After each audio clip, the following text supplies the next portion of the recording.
Magandang araw po sa lahat ng mga ka-DDS sa buong mundo. This is Willa, the Philippine correspondent of I Am Pinoy. Proud ako. Nandito po tayo ngayon sa mismong bahay ng ating donor na si Miss Florenda Lumikid Hildrum ng Norway. And kasama po natin ang pamilya ni Baby Haya. So, sir, kumusta po kayo or kumusta po yung kalagayan nyo habang nandito kayo sa Davao City? Masaya naman po at saka gumaling na po si Haya. Saka nagpapasalamat po kami sa tumulong po sa amin sa doon po sa nagdonor po sa amin at saka kay Ma'am Florinda at saka yung bahay niya po ito at saka si Ma'am Florencia yung mama niya po at saka si ano po yun si Ma'am Maripi po. Saka lahat po ng tumulong po sa amin. Maraming salamat po. Okay, so kung ibabalik po natin doon sa story ni Baby Haya, mga ka-DDS, siya po yung bata na na-rescue ng I Am Pinoy Proud Ako doon po sa Maria Cristina Evacuation Center. So itong pamilyang po ito ay galing po talaga sa Marawi City at biktima po ng gulo doon sa Marawi City. So ang nangyari po, nang dahil sa post po ng Ayan Pinoy Proud Ako, nakita po ng mga tao, lalong-lalo na ng mga OFWs, ang kalagayan ni Baby Haya. At marami po ang nag-offer ng tulong para po kay Baby Haya, pati na po ng pamilya niya. So isa na po doon si Ma'am Florenda Lumikid Hildrum ng Norway. So siya po mismo ang sumagot lahat sa gastusin para po mapagamot si Baby Haya dito mismo sa Davao City. At hindi lang po si Baby Haya, pati na po yung pamilya niya, ay dinala po namin dito sa Davao City para dito po muna sila manirahan habang under medication pa po si Baby Haya. So, eto na po si Baby Haya ngayon. Sir, ano pong sinabi ng doctor or ng nurse po doon sa hospital habang nandoon po kayo, habang nagpapagamot po si Baby Haya? Medyo gumagaling na yung sakit ni Bibihaya at saka nakalabas na kami at saka okay na daw. Pwede na daw kaming lumabas sa Binidok at saka pwedeng sa Lunes daw i-follow up check up namin. Tapos nung pumunta kami doon, bumalik kami doon, okay naman daw si Bibihaya. Oo, yun. So, how about po yung mga kapatid niya, itong tatlong to? At ilang taon po ba yung eldest ninyo, yung pinakamatandang anak niyo po? 6 na taon po. Yung pangalawa po, Apat. tsaka yung pangatlo, Dalawa. tsaka si Baby Haya. Oh, 1 taon at saka yun, 1 taon. Okay. So, si Baby Haya po is a 1-year-old baby.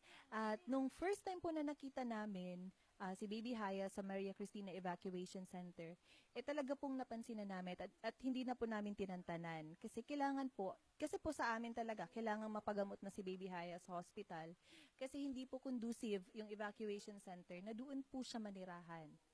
Kasi actually, natanong po namin yung mga doctors doon. Si Baby Haya po ay may severe acute malnourishment. Yan po yung sakit niya. Tsaka may skin diseases na tinatawag nating scabies. So ito po yung nakakahawa. At tsaka hindi po komportable sa isang bata na magkaroon ng skin disease habang nakatira po sa evacuation center. And napansin din po namin na may bulge or bukol po siya sa chest niya at nahihirapan po siyang huminga.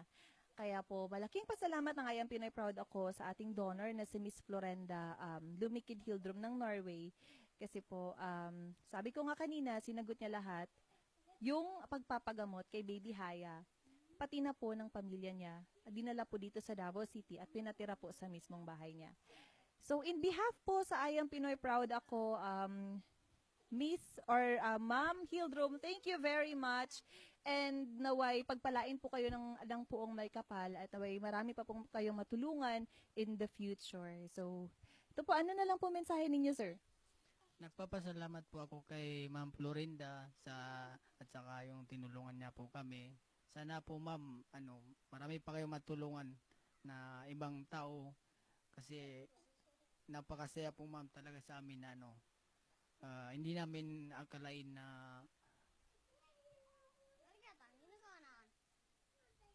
hindi namin po akalain na ganito po yung mangyayari sa amin na parang himala po talaga sa amin ito.